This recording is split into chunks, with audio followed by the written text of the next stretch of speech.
You can go ahead and call to order the regular city council meeting of Monday, June 26, 2023. Please stand for the Pledge of Allegiance.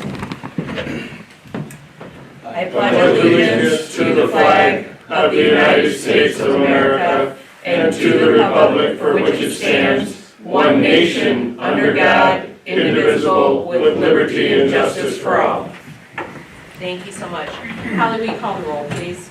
Lanyon. Present. Pratt. Here. Jenkins. Here. Van Allsburg. Here. Rhines. Here. Gilroy. Here. Hanson. Here. All right. Now I'm looking for approval of this evening's agenda unless there are any changes that need to be made.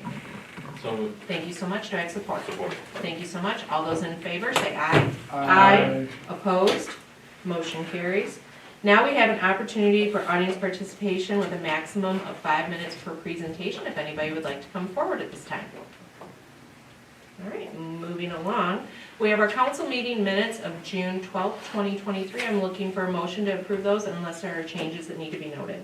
I would move that we approve the minutes. Thank you so much. Second. All right, thank you both. All those in favor, say aye. Aye. Those opposed, the motion carries. Brandon, you had an opportunity to review our accounts payable for this evening? I did, and it is a big accounts payable, so I would like to go through each item individually. It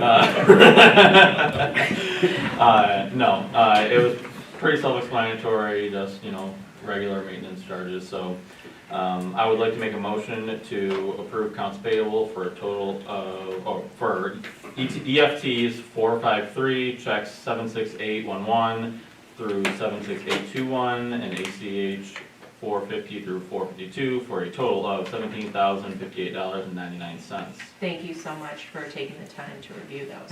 Any Second. questions? Thank you so much for your support. Any questions or discussion regarding accounts payable?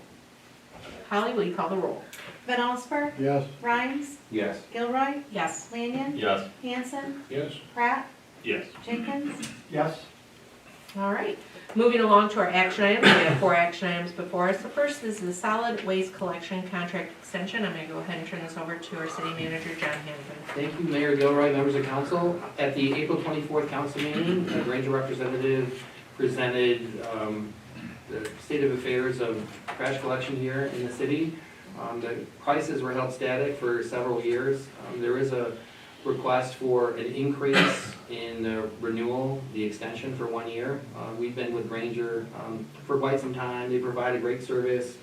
As you know, as the receiver of I wouldn't say every, but eventually all complaints. There's been very few, if any, that I can recall in my 1.5 years. So I'm happy to answer any questions you may have. We do have a representative from Ranger here if you have any questions for him, but staff is recommending we do extend the contract for the coming fiscal year, which would start this week. All right, great. Any questions for John before I ask for this motion? Yes, Terry? Did I read something in here about intending to shop this contract next year? So not this Yes. year, but John? Through the chair, thank you. So we had talked in our strategic planning on March 1st about all of our vendors. It's not a statement that we're unhappy with them, but we have some relationships that contractually have gone for a number of years across the board. And Mr. Crohn's, for example, is a great firm. We're very happy with them, but at some point, we want to at least ask ourselves a question. Can we get a better price or a different service? Sure. Great This is question, one of our Terry. services. And great When- explanation. when we moved here 5 years ago, I didn't realize that Granger was the contract thing and everybody had Granger. So I was calling around, and I forget the name of the company that I called, and they said, well, who's your trash right now? And I said, I think it's Granger or something like that. And they said, oh, we can beat that. And it was like automatic, oh, I know we can beat that for price. And then they said, oh, no, you live in Williamston, so we can't offer Right, it. So it's contractual. that's the reason why I'm thinking we should shop this, because, if it's a competitive thing, we should get into business and competing. Sure. All right. Well, Terry, would you like to make that motion? I You would. requested action. Motion to approve amendment number 4 to the contract with Granger Waste Services for solid waste collection reflecting a 1-year extension with the attached increases to rates. Thank you so much. Do I have support? Second. Thank you so much. If there's no further discussion, I'll ask Holly to call the roll. Rhines. Yes. Gilroy. Yes. Lanyon. Yes. Hanson. Yes. Pratt. Yes. Jenkins. Yes. Van Allsburg. Yes. All right. Moving on, we have our reappointment of John McGee to the Planning Commission for a term to expire 6/30 of 2026. Thank you so much for being here this evening. Can I have that motion, please? So moved. Thank you so much. Do I have support? Second. Thank you so much. Holly, if there's no further discussion with Mr. McGee's reappointment, Holly, will you call the roll, please? Gilroy, Yes. Lanyon, Yes. Hanson, Yes. Pratt, Yes. Jenkins, Yes. Van Allsburg, Yes. Rhines, Yes. All right, thank you. Our next is the 2022-2023 budget amendments. I'll turn this right over to Tom. And thank you so much for consolidating all of these. This was very easy to read through, so I'm going to turn it right over to you so you can share it with our viewing community and our board members. Thank you, Mayor. So last council meeting, we approved the budget for 23-24. This, what we're bringing before you tonight is just to amend the current budget that we're in, that will be ending in a few weeks, or into this week, actually, on 6/30. So again, this is just to amend the current year budget. And first, we have the general fund. I'm happy to report we were able to make it through the year without having to increase the general fund budget in overall, as far as the fund totals. We do have to shift some money around between some of the departments. That's what you see before you. The net result in the general fund will be zero, so there would be no change on the budgeted fund balance for general fund. On the major street fund, which is the next one, we do have to increase that one about 66,000. Most of that is because of the prepping for the Putnam Street project, and because that Putnam Street project was slow to get final numbers, it wasn't really included in the budget that was put together last year, and the prep costs started early, well before the project got approved, or before a contractor got hired and everything, so we did incur some costs on that. So that's the increase for major fund. It is not gonna affect the fund balance significantly in terms of percentage. As you can see, they'll still have about 131% fund balance, so they're in pretty good shape. They can afford that with no problem. Local street, Fund 203, again, it was a fund that we did not have to increase anything during the year. We just had to shift costs between a few of the departments. The net effect on that local street is zero, so there was no change to the original budgeted fund balance. The next TIFA, Fund 246, a little bit interesting because the TIFA 2A really doesn't have much activity, but because of that, we overlooked the fact that they do have assets on their balance sheet, and therefore they have depreciation expense each year. It was just something that we have to make that entry to record depreciation. We just overlooked that, so we're asking to increase that $2,200 to cover the annual depreciation. And again, that's not going to impact their fund balance too significantly.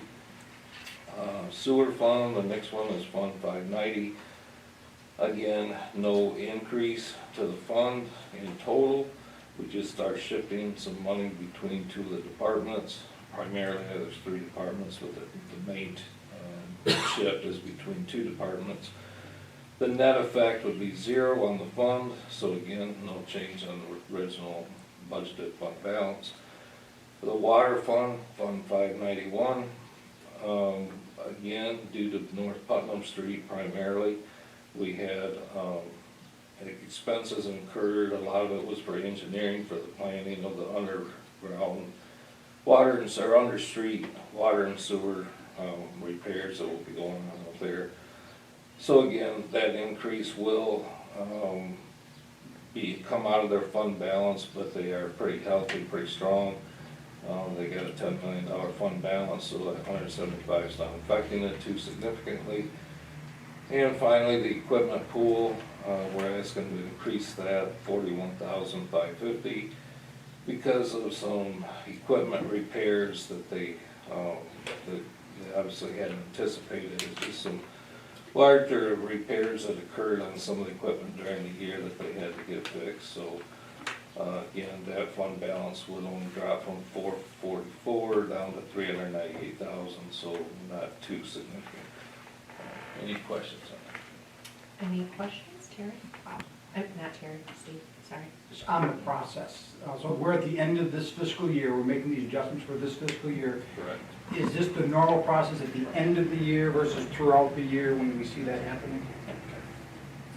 Yes. Through the chair, John. yeah, thank you. Because we do it at the department level and not the line item level, which is, you know, it's a lot of information, the net result's the same.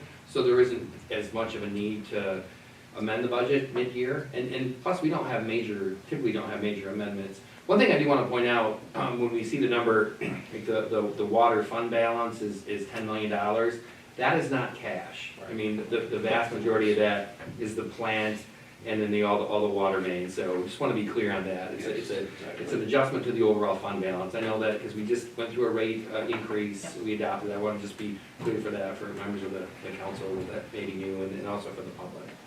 Yeah, we're not doing this with, $10 million in Right. cash in the bank, I don't think we'd ever get that. If there's no other questions or discussion, I'm asking for the recommended motion that was on the memo from our city treasurer.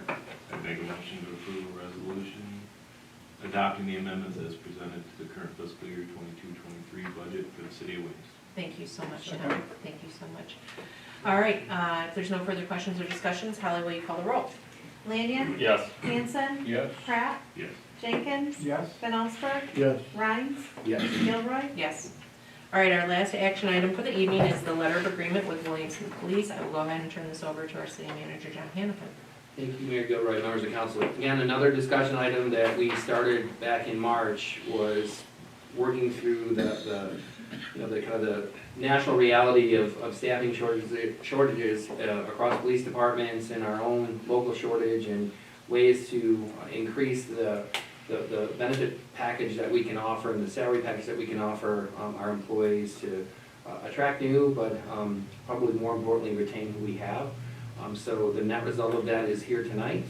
I did summarize it in terms of the letter and what the net impact is. A summary of the changes. The first one is an adjustment to the wage table, approximately $2.50 an hour for entry level and $3 per hour for a 5-year, which is the top of the scale. And the net increase for that change is about $30,000 annually, and that assumes full staffing of 6 full-time officers. Change in the longevity provision. The net increase for this change is approximately $3,000, again, assuming full staffing of 6 full-time. And then something that is new is allowing the sellback for up to 3 weeks of vacation time and/or rolling unused vacation time over to subsequent years. And the net increase, it's a little harder to predict because you don't know who's going to use their time, roll it over, sell it back. But the net increase for that is about $10,000. All of those were modeled in the current budget that was adopted by council last time.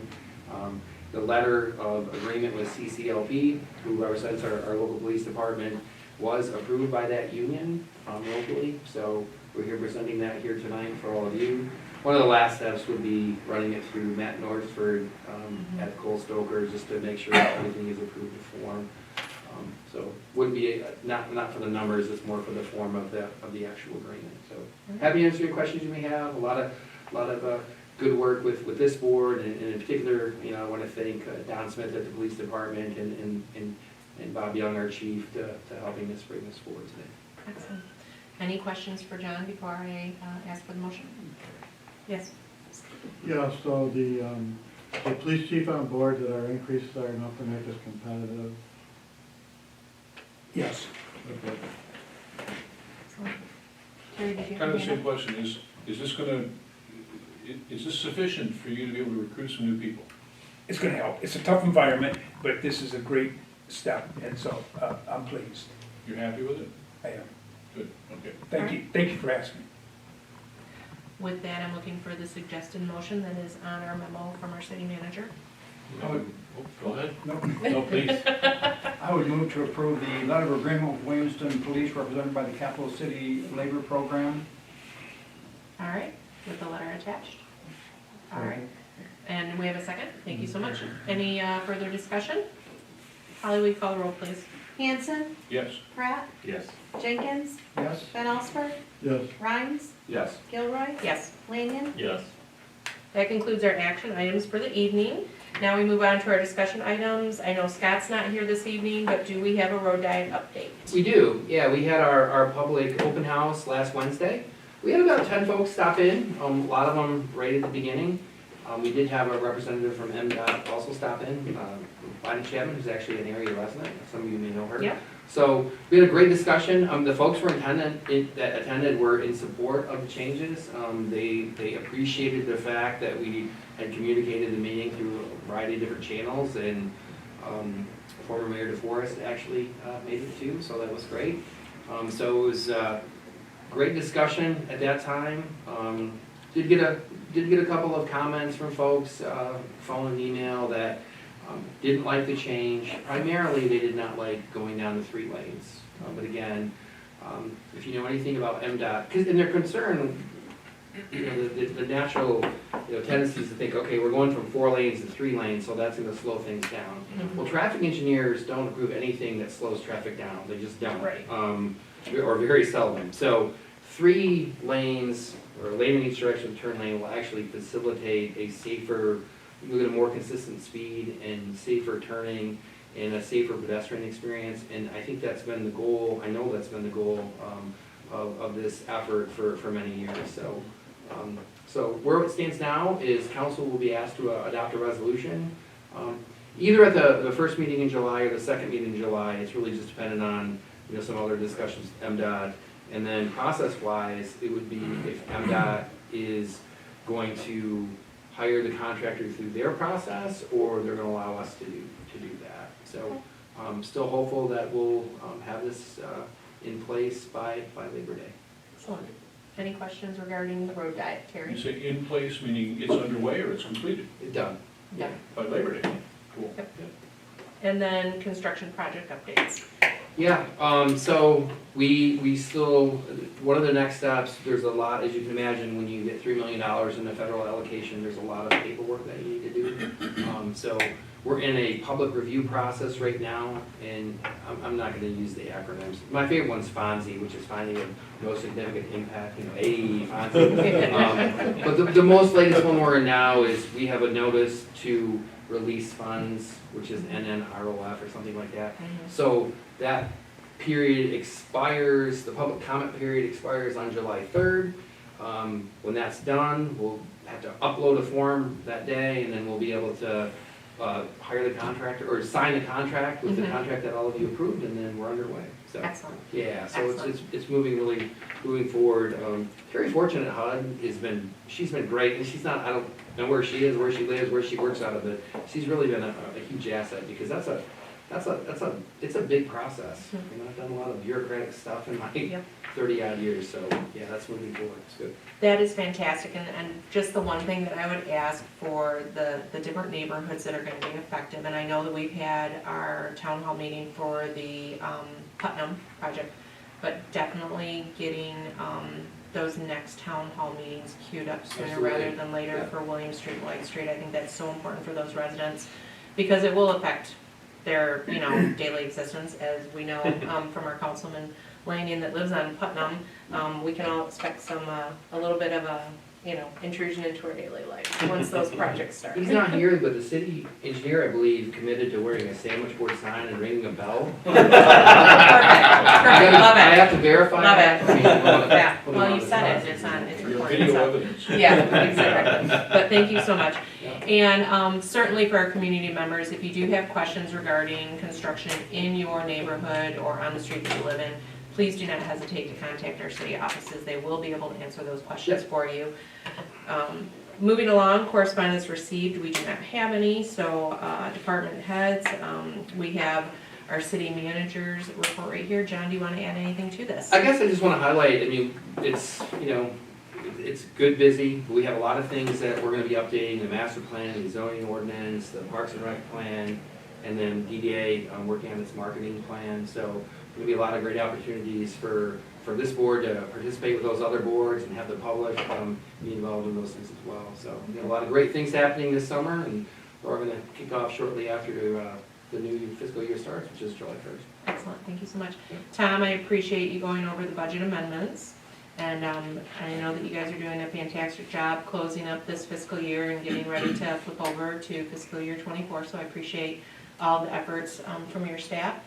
Chief, move on to you for a department report. I have a report. Absolutely. So first, thank you for what you just approved. It's a challenging time in the police world, and that really helps. And we do have a couple candidates, I think, to get them in the academy, and then that's another challenge, because they're lined up in the academy. I may or may not be able to get them in August, I will for sure get them in January, and so that is helpful, so I appreciate that. And then for the police world report, make sure you look at crime data, because we do have stuff going on in town, but most importantly, Jubilee last week. Shout out to the Jubilee Committee, because they were very well prepared, and they worked with us and a number of other people. From the police perspective, it was a non-event, and so that was great. And Mother Nature worked, and so the sun came out and the rain came right at the right time, and so it was a good week. So everything's good. Thank you. Excellent. Well, thank you so much. And please thank your staff, the reserves. I mean, you couldn't do what you do without the reserves to be there in support of your full-time officers. So I really appreciate all of your efforts, and please extend our thanks to them when you see them again, because it takes a village or a city, you know, to carry off Jubilee. And I'm not going to steal Dan's thunder by any means for a recap, but I appreciate it. That is important. We could not survive without the reserves. Yeah. And being down there myself, it was wonderful. I saw people I hadn't seen in several years. And so Why we brought you it's back. great. We knew you missed everything. Make you want to stay one. Yeah, there you go. All right, moving along, we've got our subcommittee reports. So anybody have any meetings recently in the month of June that you'd like to report on? Yeah, I reported last week there was a complaint in the cemetery. Okay. On Zoltan Ferenczi's gravesite. So we went and looked at the tree. It's really a beautiful tree, and we talked about the complaint. And we don't want to cut the tree down, and we don't think that the complaint is valid. We're going to meet again to discuss about that. The other thing that's going on is they're reevaluating the rules that relate to how you decorate your spaces. The way it works now is that there's rules, people violate the rules, and then Mac Donnelly doesn't go after them unless they're invite them up. So essentially, there's sort of a freedom going on that's not implied by the rules, so we gotta figure out, how do we wanna handle this? So, but I will say that going to the cemetery and looking around, it's a very beautiful spot. And there isn't anything going on that I saw that was detrimental to the appreciation of what's supposed to be happening there. So I have, I have a good feeling about what's there. In terms of the way it's being managed, it's a little odd. There's a little oddness to it, but, Sure. That's fine, right? Well, yeah. All right. Thank you, Scott. Yeah. Anyone else? Terry? Yeah, Park and Rec met for the first time since last year. All right, Brief meeting, well done. Lots of things have happened. good. Not much to report beyond that, though. All right, excellent. Anyone else? All right. Moving on, we've got time for audience participation again, if anybody'd like to come forward at this time. All right, council member comments. I'll start with Tom down here at the end. No comments. All right, Terry? I yield to Dan. All right, Steve? I'm sure Dan is going to be able to fill us in, but I would say that, to me, and I think to most individuals in Williamston, the Jubilee serves as the reunion site, old friend site, have a good time site, and they did a bang-up job this year, just to reiterate all of those things. When we were kids, they did it this way. Yeah. Yeah, that's, a lot of people have said that. Yeah. Wow. All right, Brandon? I'll cede most of my time over to Dan. The only thing I will say is that to our viewing audience at home, if you have thoughts, complaints, questions about what we're doing here in the city, I would strongly encourage you to attend any of our city council meetings or reach out to our city manager and staff, because they are phenomenal and will ask any questions that you might have. That way there is not a litany of confusion that may be circulating online and rumors. So I would encourage all of our citizens to attend, because we're a great group and we'd love to hear from you. And we have open seats. And we have open seats, have open so seats. please come and listen and we'll answer questions. Scott? That was good. Yeah. Yeah, just an encouragement to check out the Williamston Theater. This is their year for presenting very thought-provoking material. And Emily Sutton Smith had stopped by the farmer's market and said, because of the pandemic, it might have been not the best timing to provide thought-provoking material because no one wants to think about anything right now. So, yeah, so I would encourage you, but, you know, I would encourage you to go. I've seen the plays and they are very thought-provoking. And so you won't be disappointed. Dan, drum roll. That was awesome. All right. I actually told him that he didn't have to be Yes. here. Because he usually, is in recovery. Yeah, so before I start on Jubilee, I want to echo Brandon's thoughts. It's always a great idea that when you have questions and thoughts to check with city staff and call. That's the best place to get information. But on Jubilee, we had a great week. Couldn't have asked for better weather. Things went very well. One of my favorite things I saw was starting last year, I'm forgetting their name, the Capital City Tees, which is an organization, the Model Tees, and they have some Model A's and whatnot. Dick and Winnie Young, longtime residents, their son Dan is on the Jubilee Committee, and they've restored those for a long time. They get their group to come out, and they do rides for $5, and they also had our Citizen of the Year, Heather Galecka, was in their car for the parade, but they had 93 rides that they did on Saturday. Very I nice. saw that in one of their pictures they posted on Facebook. I thought that was pretty awesome. A lot of people getting an opportunity to go for a ride in a very historic vehicle. That was one of my favorite things that happened. Did very well in the tent. We couldn't do this without all the volunteers that come down to help us out.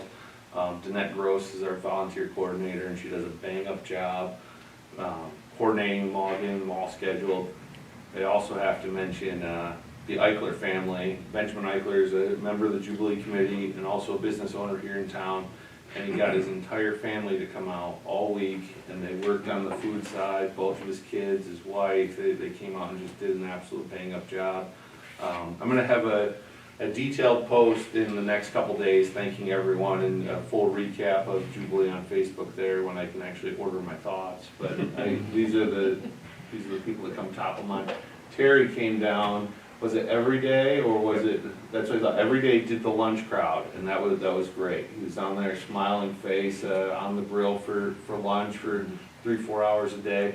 That's what we really need to make this come off is it's all community volunteers, and this is why we talked about this a lot at the Citizen of the Year dinner, is things like Jubilee, things where the community can come together and put this on. This is why people choose to move to Williamston and small towns like this, when the whole community comes together to pull off a 4 or 5 day festival that with multiple events running everywhere. We couldn't do it without the Rotary and the Kiwanis doing the craft show and the duck drop and the Boy Scouts who do everything from putting on the Boy Scout games to the Cub Scouts who have the giant flag in the parade, and then they put on the pancake breakfast. Those parents have got to be losing their minds, getting them from wherever, every night they're doing something through.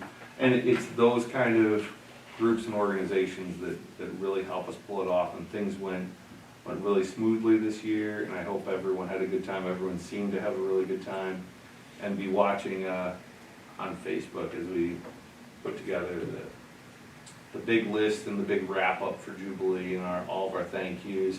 I just got the email from Danette earlier tonight that had the list of all of our volunteer names. I could put that together, but we do miss it. Well, thank you, Dan. And I would have to say that our Jubilee, there is literally something for everybody. We had music in the beer tents. We had worship fest downtown with the band shell. We had band shell night down at the band shell. There was craft shows. There's activities for the kids. There were food trucks in conjunction with the food and beverage at the tent, and it wasn't a competition. It was just come, and if you like this, grab it. The fireworks were amazing this year, and we keep getting better and better every single year, and it's because of the Jubilee Committee and the volunteers that show up. In fact, my class of 85 was challenged to get behind and start serving next year. So you will see that happen, and we'll give that class of 83 a break. They're getting old. So, so anyways, I mean, there's just so many things that happen and go on. But that's not the only event that happens in Williamston all summer long. We have our band shell concerts on Thursday. We have our farmers market. We have our wonderful theater. We have our movie theater. We have antique cars on Thursday nights. You literally can find something to do almost every single night of the week here in Williamston. So I would encourage people to continue to come downtown. And if you do want to volunteer, I know that they take about a week off and they start planning again for next year. So I expect and anticipate that 2024 Jubilee will be bigger and better than this year, because that's what they do. They're very good at it. So my thanks to everybody that helps make that happen for this community, because it really, it's amazing. And so I appreciate that. And again, the much needed rain came, so we're all happy about that. Keep your fingers crossed for a little bit more this summer, and hopefully this wasn't it. But again, I can't say this enough, and I try to say it at every council meeting, and other council members said it too. It's great that we have social media, because it does provide information to our community when there are events or when something's happening. But if you need to know something that is going on in our community, I would strongly, strongly suggest and repeat that you contact City Hall, that you speak with a staff member, because that is where you're going to get the correct and factual answer. Or come to one of our council meetings, which happens on the 2nd and 4th Mondays of the month. Or if you're interested in any of our other board meetings, those are listed on our city website as well with the schedule. With that, I think we're done. It was not a record meeting by any means, but I will go ahead and adjourn at 7:31.